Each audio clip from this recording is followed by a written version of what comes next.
नमस्कार दोस्तों। तो ईरान और यूएस की वार अभी न्यूज़ में है। हमारे एग्जामिनेशन पर्सपेक्टिव से क्या चीज़ इंपॉर्टेंट हो जाती है, एक स्ट्रेट देखो, एक स्ट्रेट बहुत ज़्यादा न्यूज़ में है। कौन सी स्ट्रेट है वो? Straight of Hormuz. ये दो बॉडीज़ को कनेक्ट करती है, पर्शियन गल्फ और जो हमारी गल्फ ऑफ ओमान है, इन दोनों को कनेक्ट करेगी। अब देखो ये इंपॉर्टेंट क्यों है, स्ट्रेटेजिक क्यों है ये?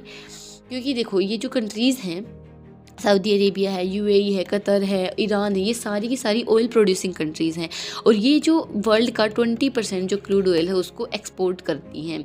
इस गल्फ़ इस जो स्ट्रेट है इसके थ्रू ये एक्सपोर्ट करती हैं, ठीक है। ये एक हालांकि बहुत छोटा सा पॉइंट है, बट यहाँ से जो वर्ल्ड का मैक्सिमम ऑयल की जो डिमांड है उसको फुलफ़िल किया जाता है। 20% भी एक बहुत बड़ा मार्जिन है वो क्रिएट करता है।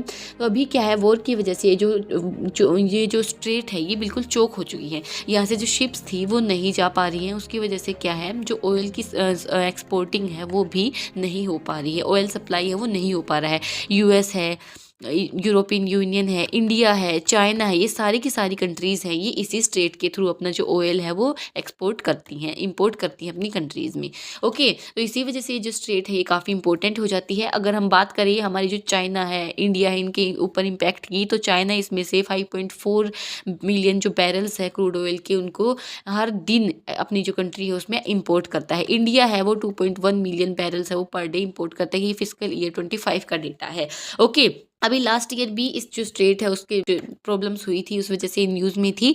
तो उस टाइम पे भी जो ऑयल प्राइसेस हैं वो बहुत ज़्यादा राइज हुए थे, इन्फ्लेशन देखने को मिला था। तो इंडिया और चाइना ने तो अपनी डिमांड है वो रशिया की तरफ शिफ्ट कर ली थी, बट जो अदर कंट्रीज़ हैं, फॉर एग्जांपल यूएस है, यूरोपियन यूनियन है, ये जो कंट्रीज़ हैं ये इसी स्टेट के थ्रू अपना जो मैक्सिमम ऑयल है वो इम्पोर्ट करती हैं। फॉर एग्जाम्पल अगर हम बात करें तो देखो, जो यूरोप है वो अपनी 15% की जो ऑयल क्रूड ऑयल की जो डिमांड है वो इसी स्टेट के थ्रू फुलफिल करता है। 20% जो वर्ल्ड ग्लोबल जो सप्लाई होती है एलएनजी की वो इसी स्टेट के थ्रू होती है।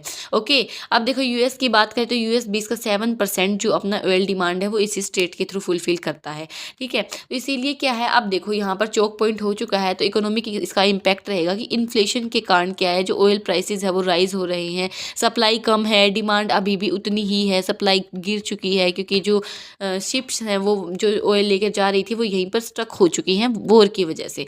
तो इसीलिए एक नेगेटिव इम्पैक्ट है वो देखने को मिला है। ओके, अब आपको डिफरेंस बताना है, आपके लिए क्वेश्चन रहेगा कि आपको डिफरेंस बताना है स्ट्रेट और इस्थमस में क्या डिफरेंस है दोनों चीज़ों में। हालांकि आपको समझ आ भी गया होगा, एक यहाँ पर इस्थमस और पनामा है उसकी भी इमेज लगाई गई है ताकि आप इजीली इस डिफरेंस को आइडेंटिफाई कर सके, समझ सके। और आपको ये जो स्ट्रेट है इसका भी डिफरेंस समझ आ गया होगा, स्ट्रेट क्या होती है, ठीक है। तो चलिए मिलते हैं नेक्स्ट वीडियो में, तब तक के लिए बाय बाय, टेक केयर।